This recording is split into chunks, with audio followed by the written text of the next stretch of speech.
La Zona Cero.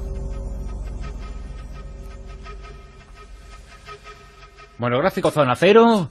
Hemos hablado a lo largo de esa temporada del hombre más feliz del mundo. Bueno, pues hoy traemos al hombre más inteligente del mundo. Al menos según esa cosa llamada cociente de inteligencia, según esa forma de medición. Jesús Callejo, Carlos Canales, muy buenas. ¿Qué tal, Bruno? Buenas noches. Se llamaba William James Sidis. Sí, se llamaba porque murió el 17 de julio del 44, con lo cual ya no se llama. Y si la gente tiene, para que se haga una idea de manera habitual, un cociente intelectual que oscila entre el 90 y el 110, que sería el medio, William que James mal Sidis, llamado como cociente intelectual. Sí, pero bueno. Porque lo intelectual lo da otra cosa. Bueno, se podría... Yo es que soy extraordinariamente... bueno, no yo soy también soy muy crítico decir, con esto, pero nadie lo considera ya como algo... Yo he conocido a personas con 150, totalmente con 160 y absolutamente tontos de remate. Yo estoy totalmente de acuerdo. O sea, es un elemento más de medición. Y he conocido a gente de 90 que me daba 1000 vueltas. Claro, como puede ser cualquier otro. De hecho, ahora está muy en boga la inteligencia emocional y otro tipo de variantes. Es un sistema de medición, pero no deja de ser un sistema de medición que presenta algunos elementos de adaptación objetivos, con lo cual es muy cómodo para fijar un patrón que pueda determinar cuál es la inteligencia de una persona, aunque como bien es conocido, esto no signifique luego nada en la vida. Exacto. Yo soy muy... de lo que es una inteligencia lógica, matemática, claro, exacto. Digamos, para hacer crucigramas. No, tiene, para la vida diaria. Tiene más variantes, pero efectivamente está así. O sea, es lo que nos convertiría en la capacidad de medirnos con un robot, para que sea muy claro. La capacidad de realizar cálculos de todo tipo, matemáticos, lingüísticos, espaciales, etcétera. Bueno, pues si en los cocientes intelectuales la media de la población está entre 90 y 110, que es lo lógico, porque así sería la media pura, pues William James Sidis tenía 300. Nada menos. O sea, eso, nada menos. De hecho, hombre, era un niño un poco raro. Bueno, habitualmente la gente con 7 años no inventa su propio idioma. Él inventó uno, el Vendergut. Otra cosa es que no se les entienda, pero bueno, es sobre eso cuando estaba mirando lo de William Sidis y me acordé del Vendergut, me estaba acordando de una película, es que no me acuerdo ahora mismo cuál es, que el profesor no entiende al niño, la película americana moderna, y entonces le dice uno que está al lado, pues es que habla en Klingon. Bueno, pues supongo que la televisión tiene estos efectos secundarios. Pues con 7 años inventó un idioma, el Vendergut, bueno, con 8 años hablaba 8 a la perfección, con lo cual hay que decir que alguna capacidad extraordinaria tenía. Pero la verdad, y esto es por lo que le traemos aquí, es que la vida y la experiencia de William James Sidis es extremadamente interesante, sobre todo porque planteó un interesante debate sobre la educación de los niños, que es por lo que yo creo que es tan interesante traer este programa. Claro, que fue quizá la forma de demostrar que era algo más que... inteligente solo para... Claro, esto es, digamos que es una continuación del método Polgar. En el caso de Polgar no se trataba de inteligencia extraordinaria como sino claramente de un método. Un método de enseñanza específica en el cual un padre se obsesionó en que sus hijos aprendieran, sus hijas en este caso, a través de la vía del ajedrez. Que muchos oyentes acordarán. Bueno, pues en este caso es parecido, pero por la vía tradicional. Sí. Es decir, que es tener un niño muy inteligente y ver cómo un niño muy inteligente es capaz de desarrollar sus capacidades en un entorno que le cuida, porque eso sí es interesante, y en el cual también se trasluce de una manera muy clara, pues curiosamente lo que has dicho tú al principio, que la inteligencia absoluta no da la felicidad y mucho menos el éxito en la vida. Por supuesto. Pero fíjate que algo muy, muy llamativo, yo creo que es bueno ponerlo sobre el tapete desde ahora, desde ya. Estamos hablando de una de las personas posiblemente más inteligentes de toda la historia, no me atrevería a decir el que más, pero de los más inteligentes, y sin embargo ha pasado totalmente desapercibido. Casi nadie sabe quién era. No hizo nada importante. Es decir, tocó muchos aspectos y ahora comentaremos algunas de las cosas. Es verdad que sabía muchos idiomas, es verdad que escribió libros sobre astronomía, sobre geografía, sobre anatomía, pero no trascendió. No ha pasado a la historia por haber hecho ningún descubrimiento importante, por haber hecho un libro que se hubiera convertido en un bestseller. Es decir, es el clásico genio que, en función de su entorno social, en función de la época que le tocó vivir, pues no desarrolló totalmente toda su potencialidad mental. Entonces, por eso es muy significativo el caso, porque claro, la mayoría de la gente nunca ha oído hablar de este personaje y no ha muerto hace demasiado tiempo. Muere con 46 años, es verdad que muere relativamente joven, pero muere en el año 44. ¿Quién es este personaje que, sin embargo, rompió todos los récords de medición de este cociente de inteligencia que antes se llamaba coeficiente intelectual? Fíjate la cantidad de nombres, ¿no?, que muchas veces se ha denominado. Pues estamos hablando de alguien que nació el 1 de abril de 1898 y nació en Nueva York, pero era hijo de inmigrantes rusos que tuvieron que marcharse. Sí, eran judíos rusos. Claro, que se tuvieron que marchar por eso, por su condición de judíos, ¿no? Era una época en la que Rusia, pues como sabes, bastante inestable, y al final deciden ir pues a buscar fortuna a Nueva York, a Estados Unidos, Y allí es donde empieza a destacar, pero empieza a destacar de una forma súbita prácticamente, porque con tan solo 18 meses de edad, este chico ya empezaba a leer el New York Times. O sea, no te creas que un poco raro. No crees que un cómic, no, el New York Times. A los 8 ya conocía 8 idiomas, como comentó Carlos, estamos hablando del latín, del griego, del francés, del ruso, del alemán, del hebreo, del turco y del armenio. O sea, que no te creas que... No, pero es curioso porque sabes que obedecía un patrón. No, pues eso es lo interesante. Eso es lo curioso, es que obedecía un patrón. Los idiomas que hablaba eran los idiomas de su entorno. Es decir, él absorbía como si fuera una especie de aspiradora todos los idiomas que se hablaban en la comunidad rusa de Nueva York. Y la comunidad rusa de Nueva York hablaba inglés, que era el idioma de la calle, los dos que aprendieron en el colegio porque sonaban, latín y griego, y luego el francés, que era el idioma que se enseñaba en el colegio, y luego todos los demás, el turco, el armenio, el hebreo, el alemán, que era el yiddish, realmente la variante yiddish, son los que se hablaban en el entorno de su entorno de judíos de Nueva York. Y los aspiraba, pero como si fuera una aspiradora, él iba andando y lo que oía la gente lo iba aprendiendo. Y entonces, claro, a los 8 años hablaba los idiomas de todos los que se hablaban en el barrio en el que vivía, más el que se hablaba en la calle y los que daban en el colegio. Entonces, pero los hablaba todos a la perfección. Entonces, lo cual demuestra que sus capacidades eran notables. Y lo que sorprende, efectivamente, como dice muy bien Jesús, es que salvo que fue uno de los pioneros de la psicopatología, pero nunca destacó de manera extraordinaria en nada. Es decir, no es lo que llamaríamos luego un genio, en absoluto. No, lo que intentó hacer su padre era aplicar los conocimientos que él tenía en psicología, aplicárselos en él. Cuando vio que la verdad que era un lumbrera su hijo, pues empezó a fomentar esa capacidad intelectual y, bueno, pues es cierto, ¿no?, que tenía, pues bueno, una capacidad de oratoria y de retención, pues que ya quisiera, ¿no?, todo el mundo. Pero sus ideas políticas es lo que le generó pues una serie de problemas, de sinsabores, que es lo que hizo que se ocultara un poco ese talento. Se comenta que en el año 1919, poco después de dejar la escuela de leyes, es decir, el estudio de Derecho, como tantas cosas que estudió, fue arrestado por participar en una marcha socialista realizada en Boston.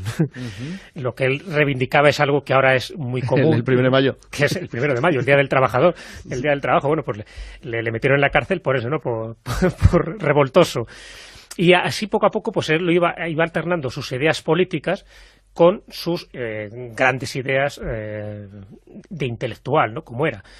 ¿Qué es lo que intenta hacer? Bueno, las cosas que él comentó en su momento le dieron bastantes disgustos, entre otras cosas, cito un caso, ¿no?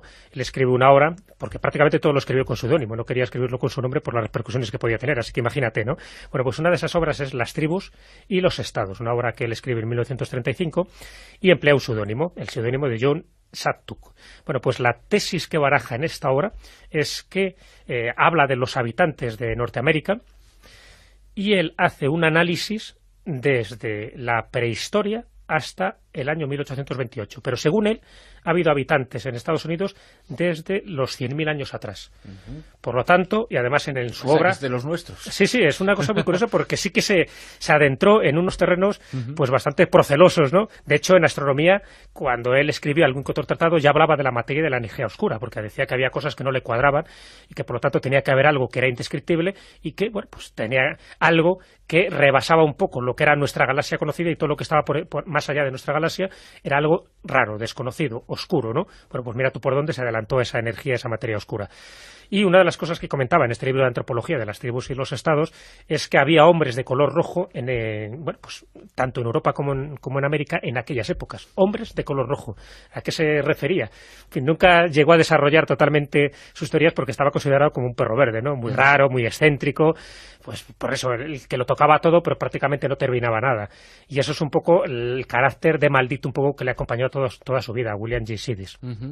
Es curioso porque, bueno, lo que nos comentabais antes, que no trascendió, no quiere decir que no hiciera aportaciones para trascender, que quizá le faltaba, bueno, pues tener ese toque que tienen aquellas personas que logran trascender, que es, bueno, pues empatizar con el público al que te diriges, ¿no? Tenía dos problemas. El primero es que era en vida ya objeto de un cierto debate, porque se conocía sus especiales dotes de inteligencia. Él era una persona más o menos, bueno, relativamente conocida en ciertos círculos, y aunque es cierto que era bastante friki, bueno, y estaba muy, muy alejado de los círculos intelectuales norteamericanos, tenía además un problema, es que sus ideas le habían ido apartando. Y había tenido problemas con la justicia de manera repetida. Él se declara, bueno, él no quiere alistarse en el año 18 en el ejército americano ante la Primera Guerra Mundial, porque se declara ateo y socialista y hermano de todas las naciones. Entonces, este tipo de cuestiones le fueron separando. Luego, aparte de todo, él tocaba muchos puntos, como todas las personas con grandes capacidades, que iban, pues no sé, él trabajó él tiene, por ejemplo, una obra del año 25 que se llama Lo animado y lo animado, donde habla de los principios de la termodinámica. Y luego, a continuación, pasa a hablar pues de historia y luego, por otro lado, habla de temas de sociología y de educación. Citaba muchos cambios de una cosa a otra. Era muy caótico un poco, claro, lo cual, su estudio. Pero tampoco lo hacía desde el punto de vista de la persona que se divierte con ello, que eso es muy clásico también de mucha gente inteligente que sabía aprovechar su vida para bien, sin ser genios que destaquen en nada, pero que viven una vida muy feliz porque lo que hacen aprender es un montón de muchas cosas. Sin embargo, en el caso de Sidi tampoco llegó a ser extremadamente feliz porque nunca consiguió resolver todos sus problemas de vida. De hecho, es curioso que muere de lo mismo que su padre. Él muere de una hemorragia cerebral, que es lo que en el año 44, como hemos dicho al principio, que es de lo que había muerto su padre en el año 23. Mueren los dos de lo mismo. La verdad es que después de su muerte es cuando se intensifica el debate, porque el debate sobre Sidis actualmente está centrado fundamentalmente en el problema de la educación de los niños. ¿Sí? ¿Qué hay que hacer con un niño superdotado? Es decir, ¿qué se le permite hacer? Exacto, que es importantísimo. Esa es la gran duda. El no saber qué hacer con eso suele ser la causa de su frustración. Que se da en tantísimos y tantísimos porque, casos. Claro, yo ahí puedo dar una opinión personal, y es que yo creo que los niños superdotados lo menos importante es que se conviertan en genios. Lo importante de niños superdotados es que alcancen una vida feliz y como todo el mundo, o sea, que es lo que tiene que intentar. El problema es considerarlos superdotados desde el principio, es la cuestión. Y tratarlos como tal. Exacto. Y querer enfocarlos como tal. Pero sin embargo, sí soy de los que creo que un niño que tiene un tipo de beneficios especiales o de características especiales tiene que intentarse abrir un camino para que las pueda utilizar. Pero para que las pueda utilizar no de manera obsesiva, por eso me acuerdo del debate. Pero es que lo hará de forma libre. Claro, en el futuro. Si simplemente le dejas moverse, pues ya irá. Por ejemplo, en el caso de Sidis es curioso, un niño que con 8 años era capaz de hablar 8 idiomas y no aprendió ninguno más. Lo cual no deja de ser, por ejemplo, un fenómeno y a los 11 años entra a la Universidad de Harvard. Sí. A ver quién entra a los 11 años. Era un fenómeno, si él era un niño conocido. Pero es verdad que había todo un debate en Estados Unidos sobre cómo hay que educar, pues sabes que en los años 20 y tantos... ¿Y él qué dice sobre cómo hay que hacerlo? Claro, él fue, como he dicho, fue uno de los padres de la psicopatología y él consideraba... Sidis no fue feliz, o sea, eso es una cosa bastante evidente.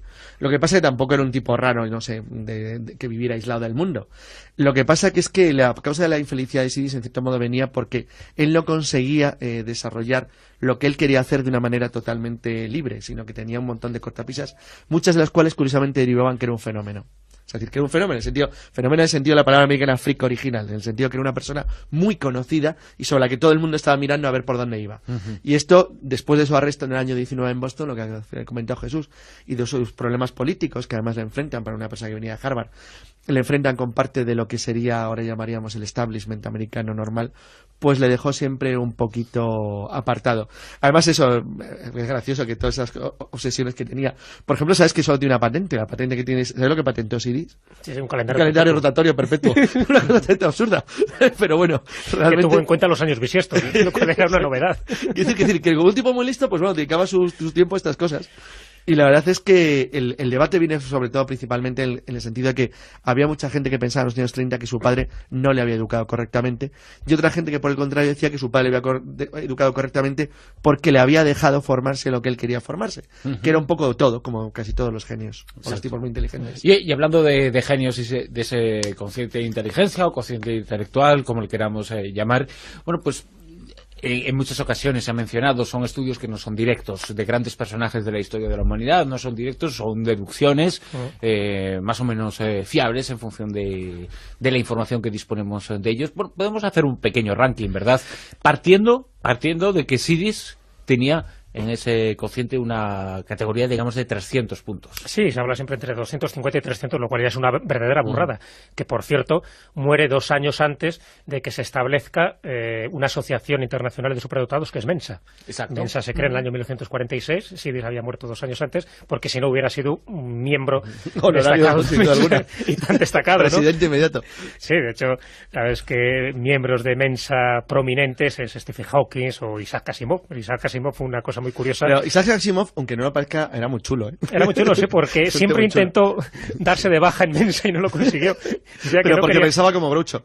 Dice que estaba harto cada vez más de esta gente y sobre todo de las reuniones tan soporíferas que hacía. O sea, pero vamos a ver, muchas veces Mensa decía, alguien que destaca, venga, estás en el grupo, te hacemos socio honorífico. No, pero es que Asimov en el sentido, que he dicho que era como Groucho, es que no estaba dispuesto a participar de un club. Y yo es que no sé si tiene algún cociente de inteligencia efectuado, o sea, que Asimov, o por lo menos que sea conocido. Sí, probablemente sí, como todos los... Sí, por la época sí. Sí, como se les hacían los colegios, aquí supongo que la tenía.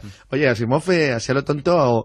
Fíjate que mira que está superado como escritor de ciencia ficción y mira que sus ideas de futuro en muchos casos están totalmente... ¿Sabes cuáles han fracasado principalmente? Las que él estaba más orgulloso, las políticas. Está convencido de que era un gran que tiene una enorme capacidad de adelantar el futuro político al estilo Toynbee, bueno, fracasó siempre.